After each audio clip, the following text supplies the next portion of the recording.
Welcome to week one web conference, asynchronous web conference.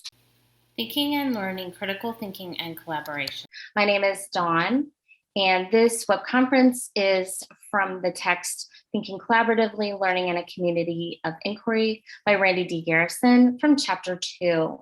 If you happen to be viewing this live with me right now, just a few things to keep in mind. Just make sure that you are able to locate chat, that you're able to click on view, exit full screen so that you have access to the chat in the slide window. Ensure that you have access to your audio by clicking the down arrow next to the microphone and choosing the correct audio as well as video. I'm going to go ahead and conduct a quality check to ensure that you will be able to hear me even on the recording. So I'm going to ensure right now that I have clicked on recording. If you're viewing this live, you should see a red dot at the top left that says record. If so, go ahead and click to raise your hand. Also raise your hand if you can see quality check at the top. I am seeing that. And additionally, please go ahead and click raise hand if you can hear me adequately.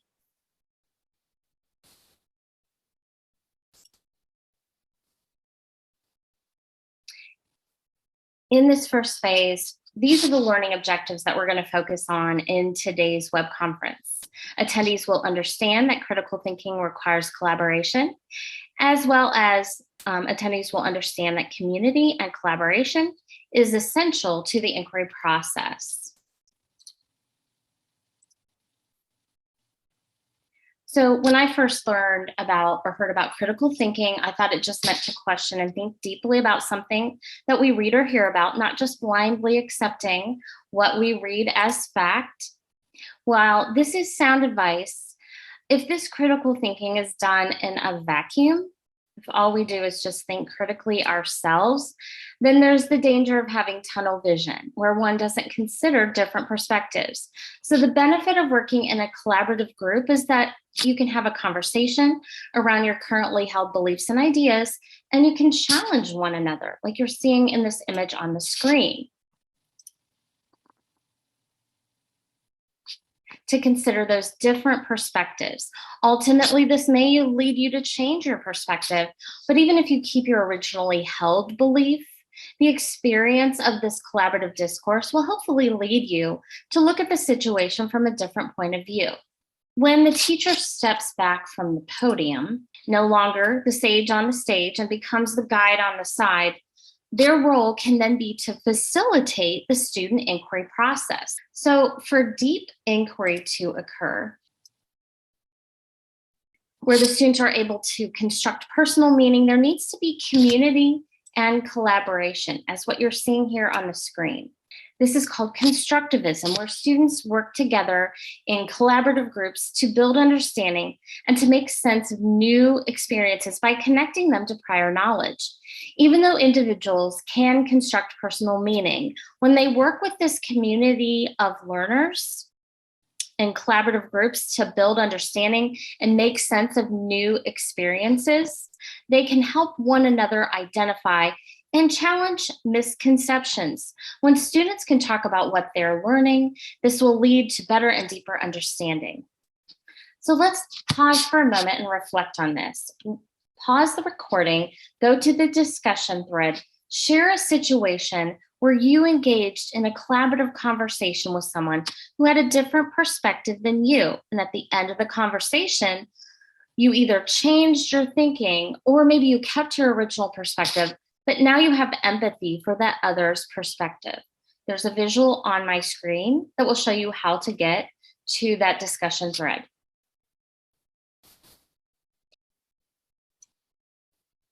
When students engage in collaborative discourse, this leads to critical thinking and helps eliminate what we call confirmation bias.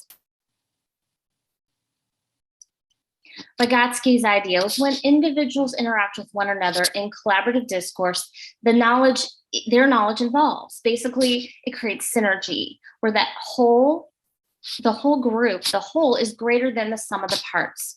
One significant reason for this is that when individuals come together to discuss something, They may have completely different starting points, even though they may not come to an agreement or consensus of all those different ideas. They can still learn to see where the others are coming from and develop an understanding of these different perspectives. In this way, they can continue to defend their own perspective while being empathetic to the perspective of others.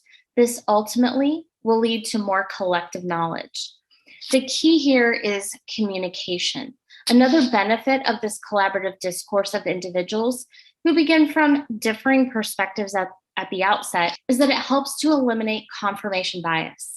If we only communicate with those who always agree with what we say, then if we have an invalid idea, there's no one to step in and say, that's not right or logical.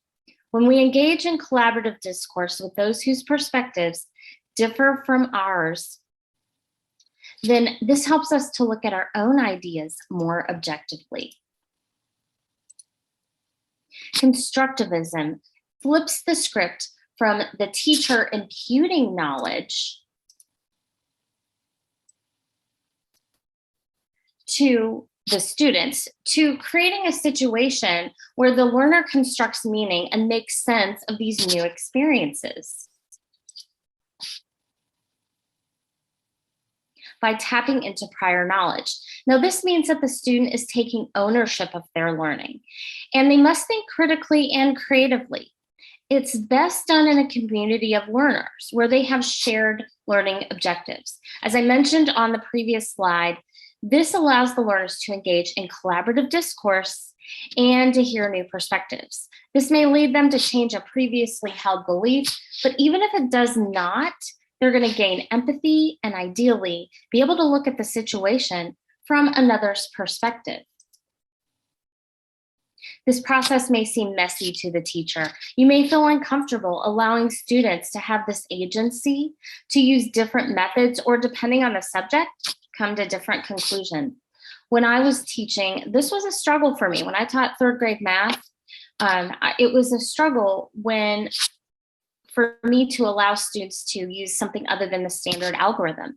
But with constructivism, two different students may use completely different methods to come up with that same conclusion. And even depending on the subject, like social studies, you may have two students coming up with different conclusions.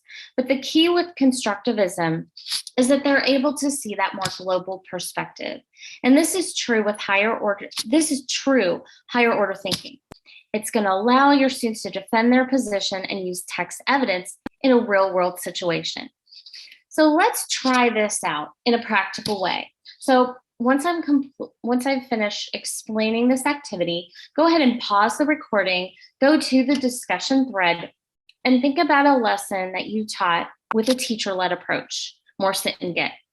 And then type in the discussion thread how you could change the way you taught the lesson to allow for students to engage in collaborative discourse, to work together, to uncover meaning, and ultimately meet those learning objectives.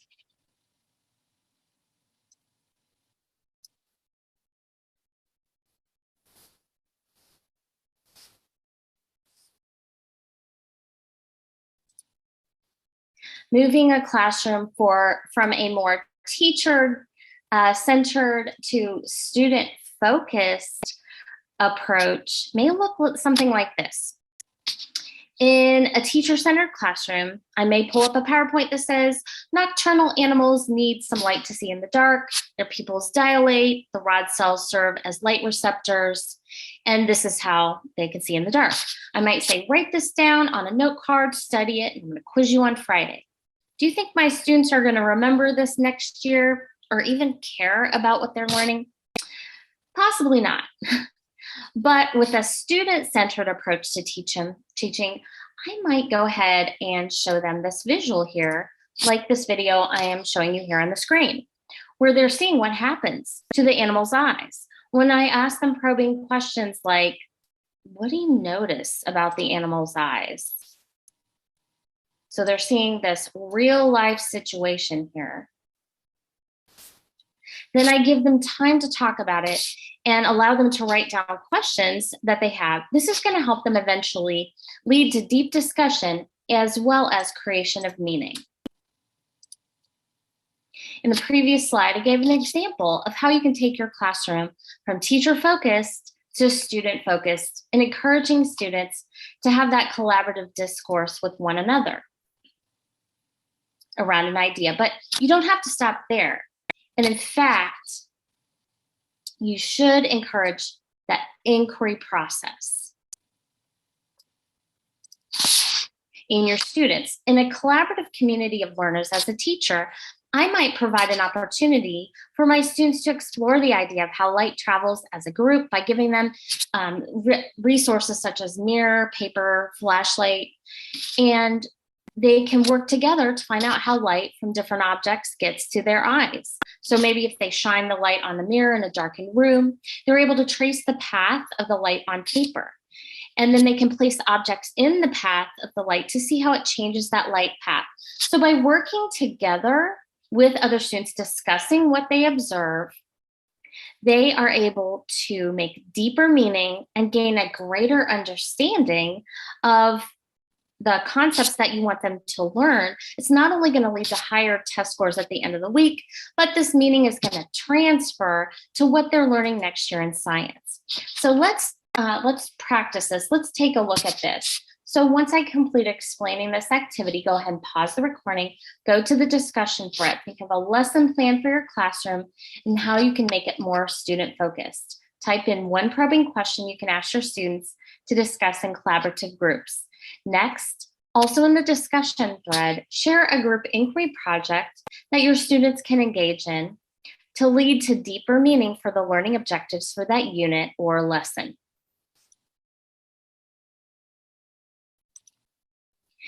As Garrison stated in 2013, when students engage in collaborative discourse, they get a chance to challenge and check their understanding, which leads to broader and deeper understanding. In this web conference, I shared with you a practical example of how a teacher could move from teacher-centered teaching to student-focused collaboration and how it's going to lead to deeper meaning.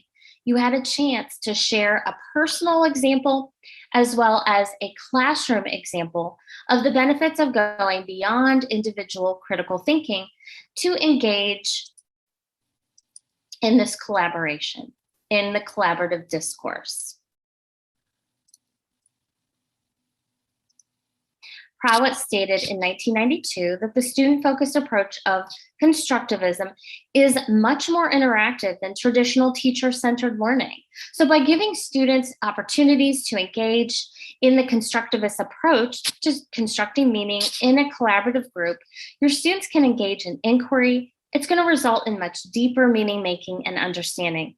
This is primarily because the meaning that they're constructing considers multiple perspectives, not just their individual viewpoint. In our web conference, we talked about practical classroom examples where students engaged in collaborative discourse around inquiry and inquiry exploration of how eyes use light to see. You had a chance to share your own collaborative inquiry opportunity that you might use in your own classroom. With this collaborative inquiry, students engage in authentic communication. It allows personal meaning to be constructed and in collaborative settings where students can recognize one another's misconceptions and challenge them.